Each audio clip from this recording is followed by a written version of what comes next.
morning and aloha. This is GRTV, episode 303. Today I have a guest, a spiritual lady friend of mine, and I'm going to interview her as we watch the sunrise. It's going to be very nice to see, and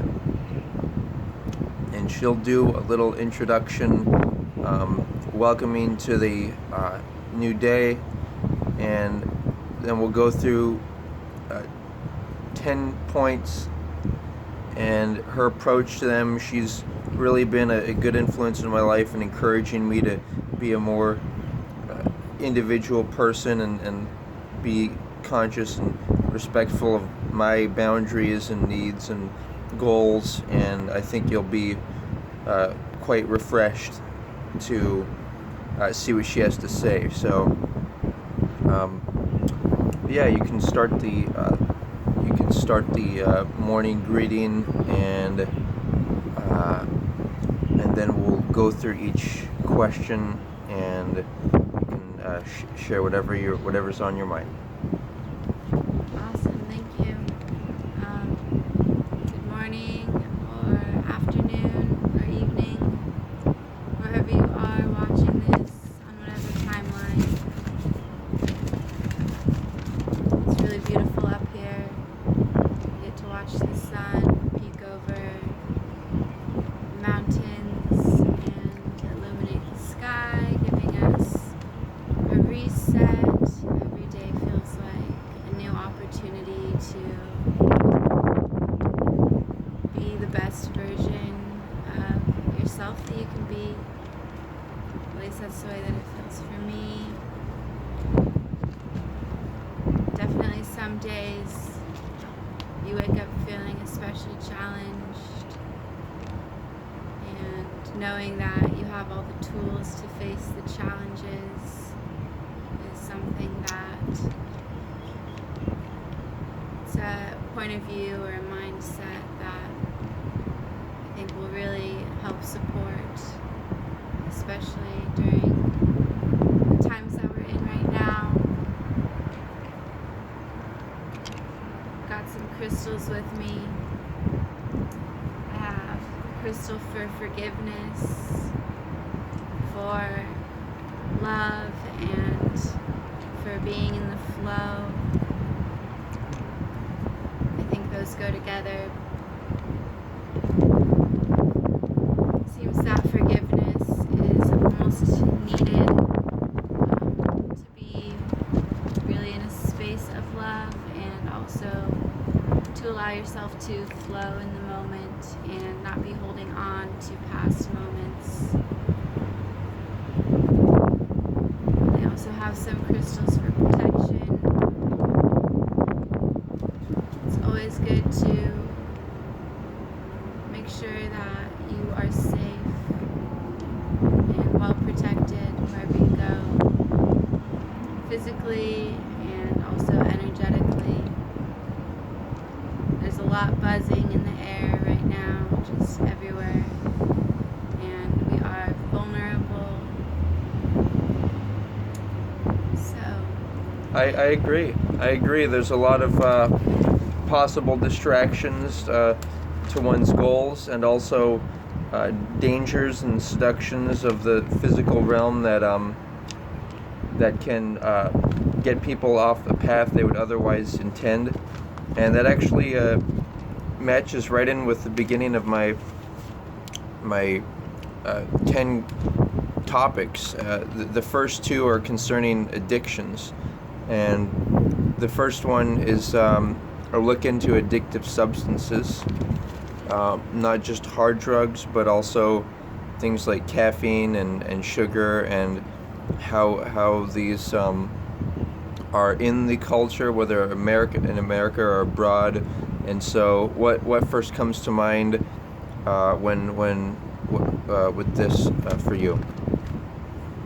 the addiction to sugar sticks out to me the most, because if I have an addiction to any substance, really, it's probably sugar. And I do know that comes from the hunter-gatherer time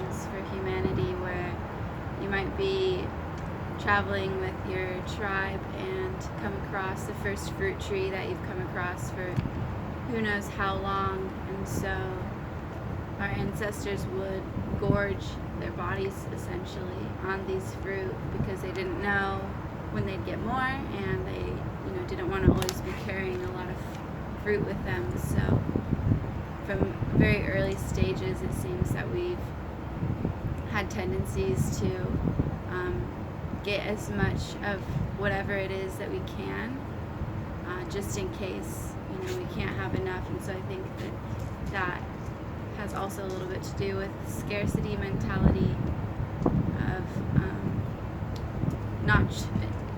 not trusting that you'll have the opportunity to delight your senses in these ways.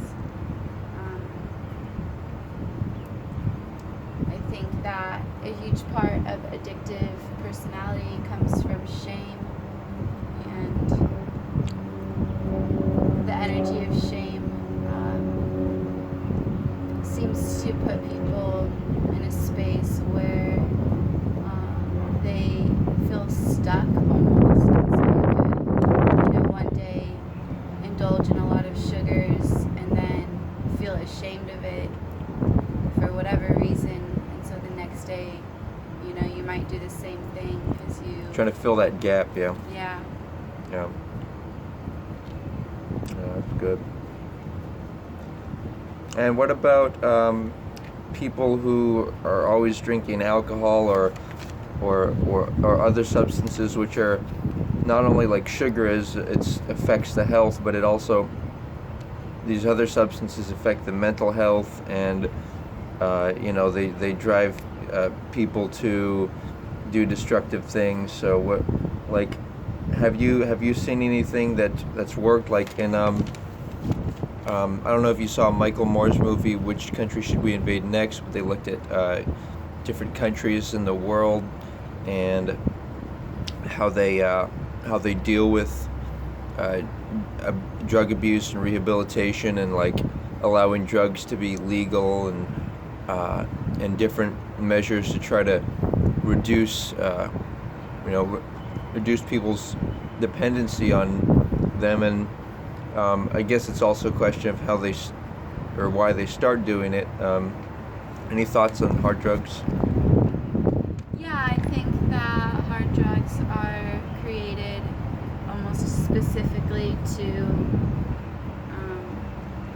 dope people out, and so I don't really buy into any talk about them wanting to take hard drugs or liquor out of circulation, because it seems that they're the ones, whoever they are, are the ones pumping it into circulation to begin with and perpetuating, the addiction to it, making it one of the most accessible things that someone on low income can get.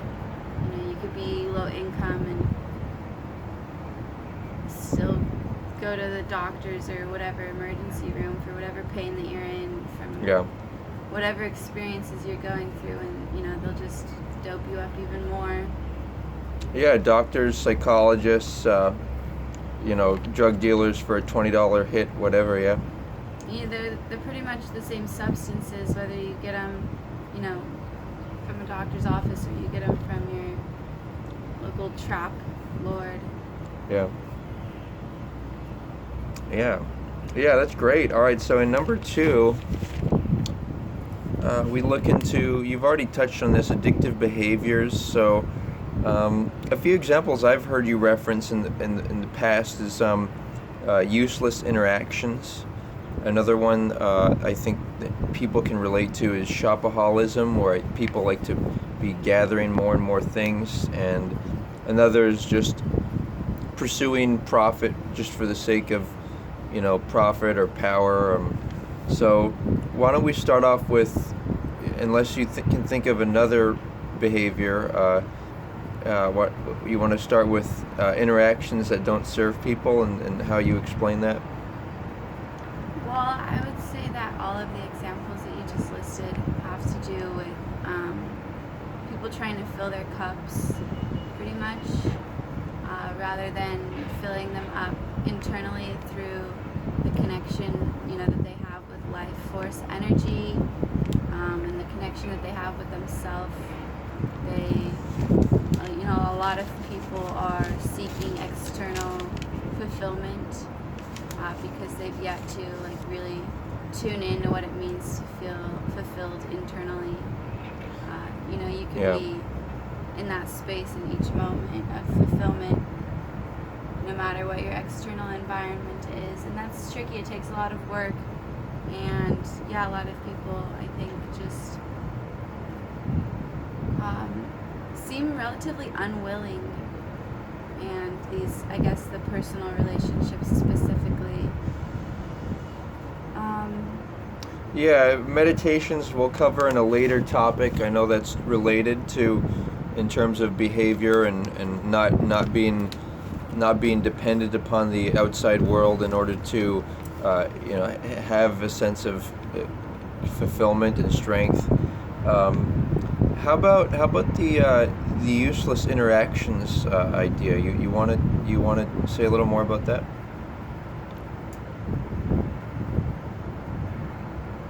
Well, I personally don't know that the word useless is super resonating. Okay. I think that what could make something useless was if, instead of choosing to perceive whatever lesson may be coming through, I guess uselessness is a very personal point of view. I think that even things that don't seem the most beneficial, they can still benefit you through a learning experience. But if you're engaging with somebody in an addictive way, I think what really is happening is you're just burning your spirit out. And so your energy is just kind of getting depleted, and so you, I guess, in some ways are wasting your time and energy on something that the other person might also just be seeking external validation and fulfillment. And so you're connecting with someone who is also pouring from a relatively depleted state of energy, and so it's just going to be a siphon, a mutual siphon kind of relationship. But I think even on the tail end of that,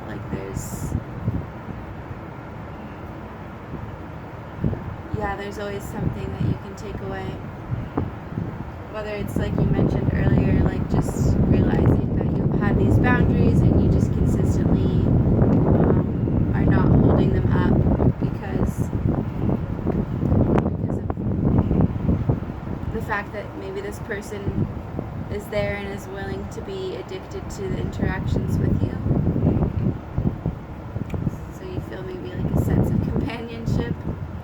Right, mutually sharing of suffering, how some people base their relationships upon, we both had a hard life, or we both have, are unhappy, so that's the basis of the relationship, which I think it's better to base it upon commonly shared goals. And it kind of reminds me of how people will, they'll talk about, it's also about talking about dramas and suffering versus talking about more constructive things, right? Yeah, so a term that is used for those kinds of relationships is trauma bonding,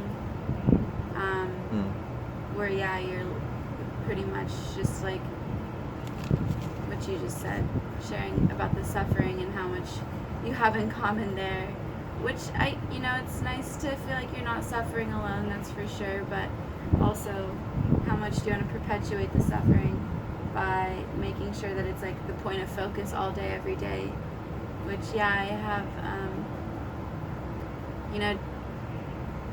I'm human and I have my errors, but I do my best also to not complain so much,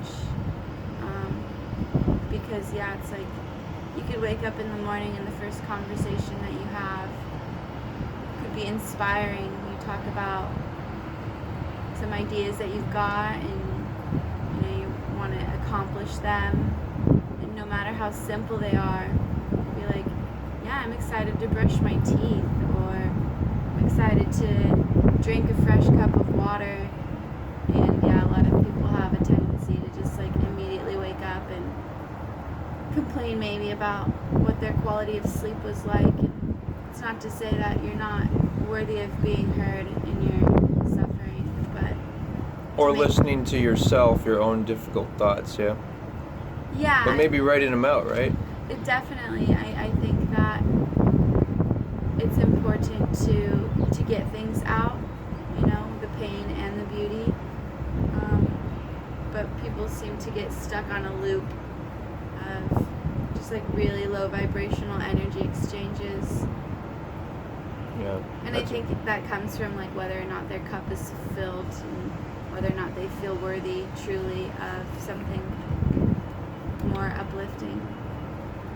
Yeah, so things like shopaholism and people just pursuing money, like what do you, or just trying to acquire things, what would be your advice for them? I would encourage everyone to minimalize as much as possible.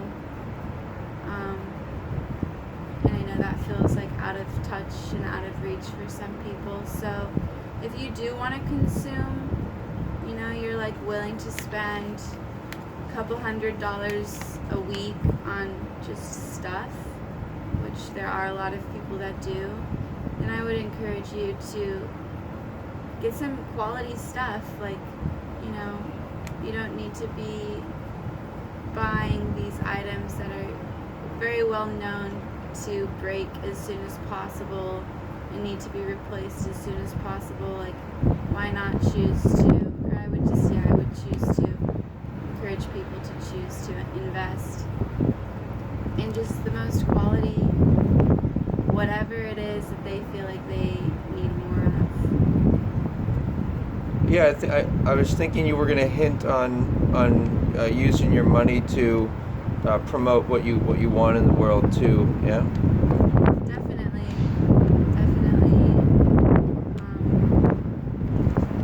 It really depends on what each individual wants. Yeah. But I would just say that I imagine that each individual wants quality. Well said. So number 3, looking into conflicts, like look, the sun's rising, how nice.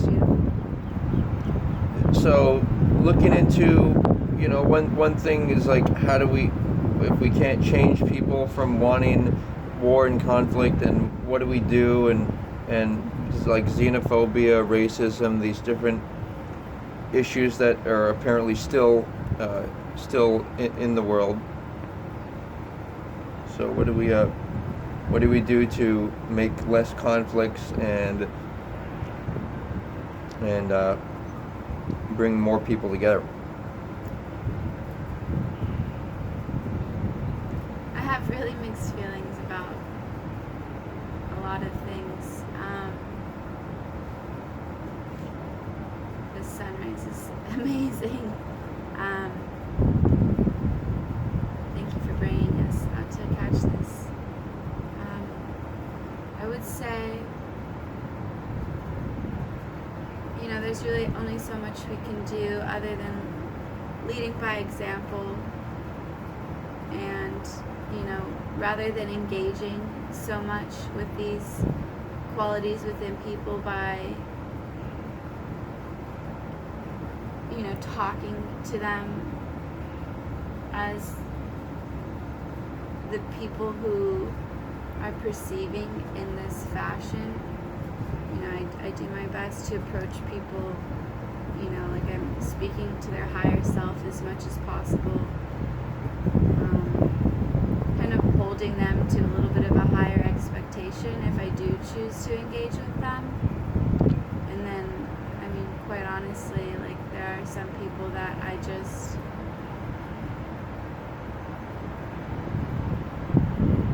from a pretty early stage will just know, like, I would be putting myself at risk by trying to change them. Well said, well said. All right, so in number 4, Mike, I'm wondering your views on in third world countries and elsewhere, prostitution still occurs, and so what have you thought about that, and how we can slowly reduce it, and so that there's no more objectification of people? Yeah, we have all the resources needed that are provided abundantly by the earth to house and, you know, to give every being shelter and also food. The fruits of the land are so abundant that I would say that's the number one place to start, is getting people good food. You know, it's people are doing everything and anything that they can, and oftentimes, yes, it definitely comes from how they value themselves. Yeah. But yeah, every person should come out knowing that they are worthy, that abundance is their birthright, and they should not have to work for it. You know, it's just the earth provides. Yeah, I think it's this material obsession that gets people caught up into it. Like, even if there may be enough food, you know, and available, and that sense of, and so you can easily be healthy and successful in that manner. That people, be they women or men, they want to, like, trade their body for a fancy lifestyle. So, you know, what advice would you give to say a woman who is just totally caught up into that, and she felt that she needed that extravagant lifestyle in order to feel important? I would really, you know, just probably not try to convince anyone to do anything other than make sure that they feel as good as they can in each moment. And so maybe I would ask this woman questions to lead her, you know, to tune in with herself and make sure that what she's doing actually feels good inside of her heart. That's good. Help her to promote questions in her own consciousness. Yeah.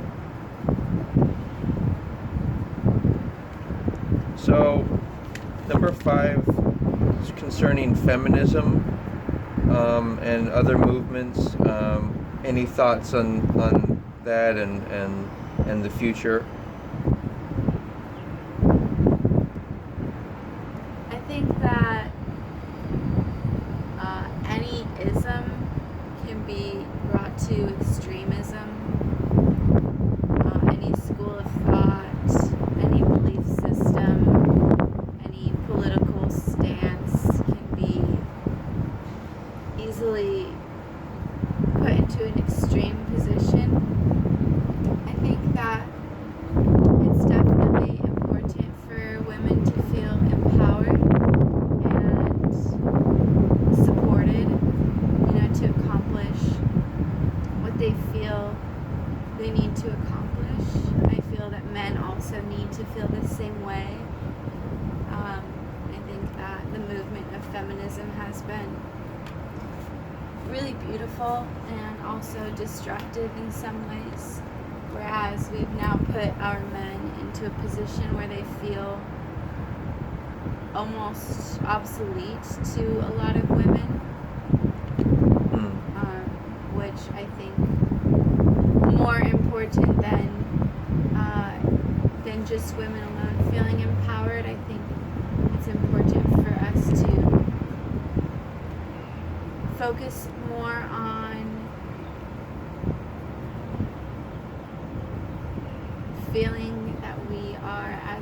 individuals, Yeah, healthy and yeah. thriving, and so we can lean into ourselves and lean into each other without it being a matter of gender, really. Yeah, you mentioned the divine feminine masculine sometimes, yeah? Yeah, those are concepts that I work with, and I know that in my personal experience, it can be really off-putting for men to even show up for women when they feel like everything that they do is being ridiculed. So I personally hold as much space in my heart and my life as I can to allow men and women to rise to the occasion, not just women. But yeah, I don't feel there is completion without the presence of men. So that's great. Number 6, on a lighter note, you have some techniques for goal setting. One of them is setting a goal for 3 months and a year, different things like that. So how about a few points on that to encourage people who feel like they don't have enough time in their life to accomplish maybe or two of their major life goals? I would start shifting into like a desired plan of action rather than like an obligated plan of action. It really has a lot to do with the mentality, and yeah, moving through a place of pleasure and feeling good, making sure that as you get clarity on what your goals are, which can really be as big as you want them to be. There is no limit. And then it's a matter of like, okay, how do I take steps that feel good to take, rather than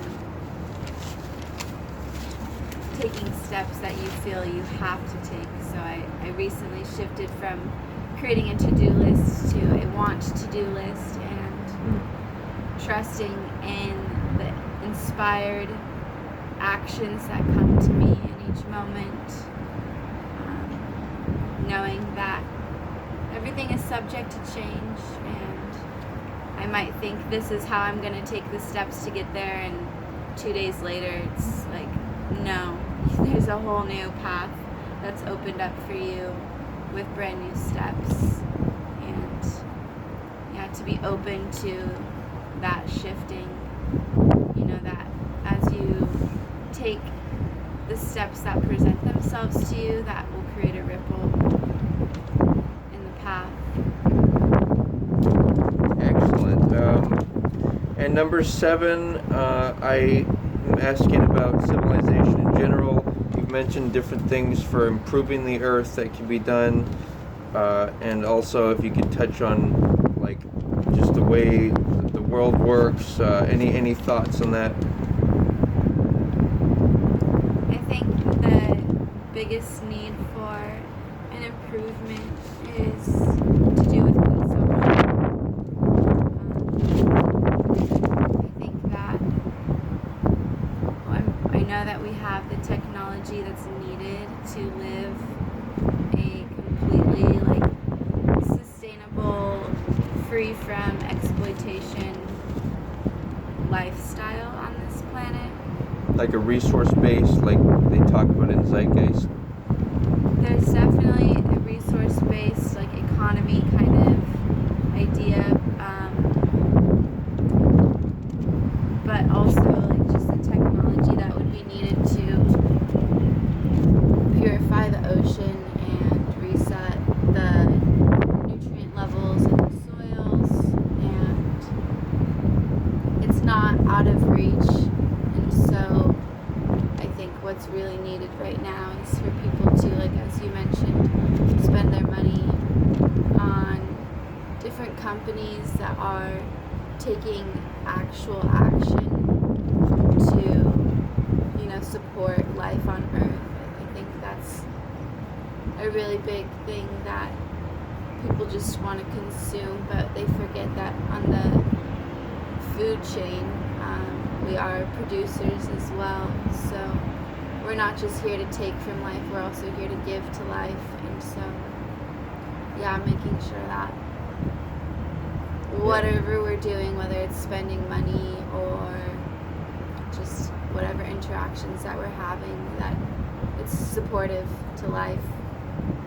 Yeah, it leads me into 8 because I'm, if you could talk a little about how to best market, be it health products or even just trying to, get people to, like, sometimes it takes a major health crisis in order to decide, like, oh, I'm gonna eat healthy or something. So, what do you have to say about that? Like, properly sharing these ideas, or perhaps even health products, which are not having petrochemicals in them and different things like that.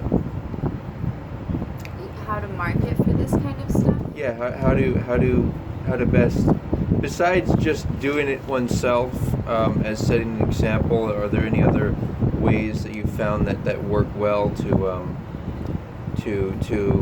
make it, fun ways for people to say, wow, advertise, that type of thing?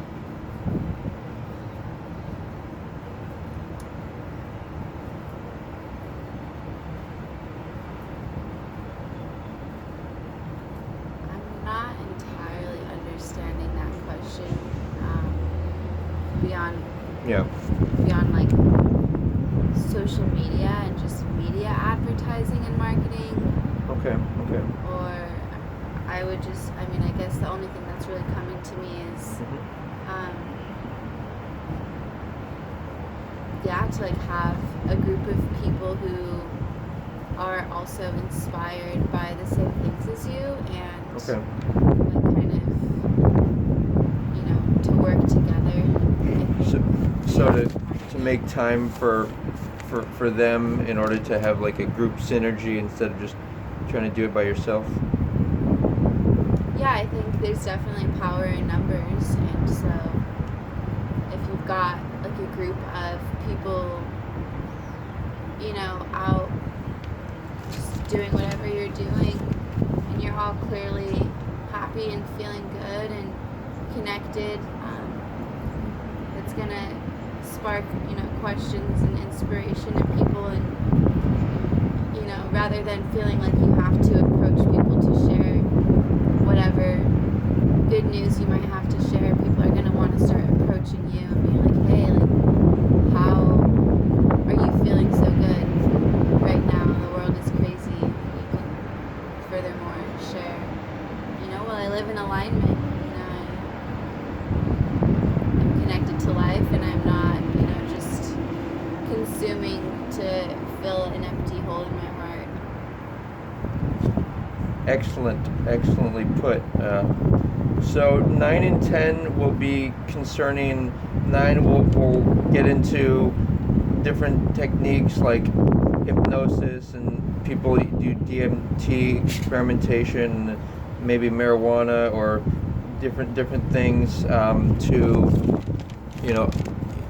interesting or unusual ways to try to supersede difficulties or previous, like, also if you could touch on like how people have some programs of their mind, and then the last number 10 will be a conclusion and suggestions for meditations. So yeah, again, number 9 will be more like unusual or just different techniques that are more experimental stuff with like that you've seen that people have done, or with like just random stuff or like substances to help promote transcend, and maybe even some herbal remedies or just different natural remedies. And then 10 rather will be just a simple meditation suggestion and conclusion. So number 9 is is a question of what you think about you incorporating different substances, and even things like hypnosis or whatever therapies that you've come across that are perhaps unknown or less conventional. And then, yeah, go ahead.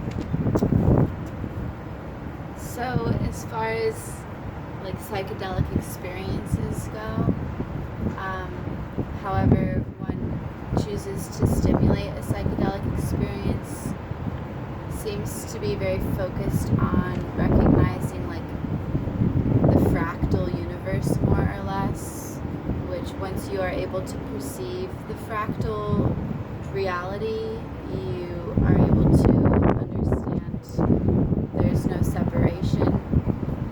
I think more or less is what the conclusion is that people come to, whether it's DMT, LSD, mushrooms, marijuana, different forms of meditation. It puts people into a space of recognizing that they are a part of the whole, and there's this stream of consciousness that seems to be filling everything within our perceivable reality, which is oftentimes recognized through specific geometric patterns. And yeah, I think that a lot of people are called to perceive this is our reality, and depending on their upbringing and their influences in life is which modality will present themselves to these people. Okay. I think that can easily be turned into like an addictive experience as well, and so it's important to when you're dabbling with whatever energies or substances to what you say transcend, to first, or not necessarily first, but before choosing to consistently participate in certain energies through certain substances and plants, to really kind of purify yourself. I think through meditation is a really good way, but yeah, you can easily just amplify whatever might already be inside of you.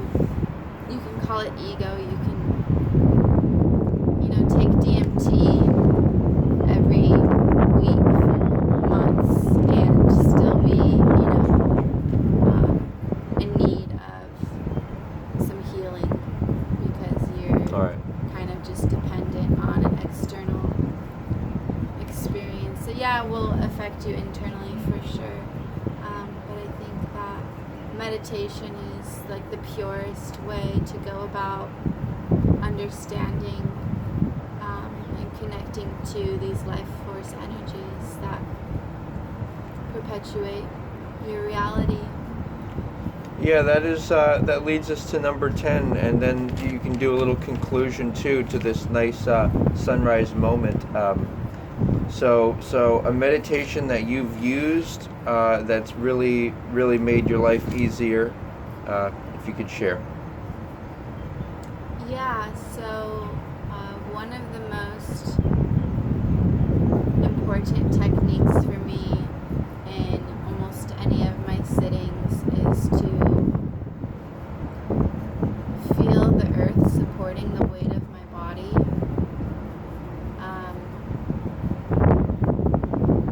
Something about that stimulates this deep relief inside of me,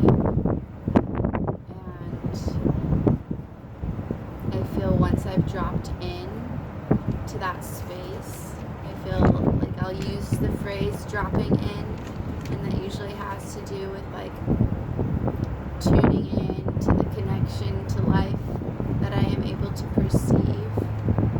Even if I'm in like a full trance, there is a clear stream of consciousness, of perception,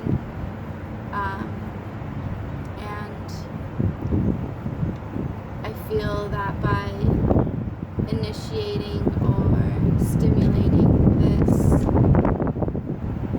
connection to the earth is what brings me in to be able to feel like I can,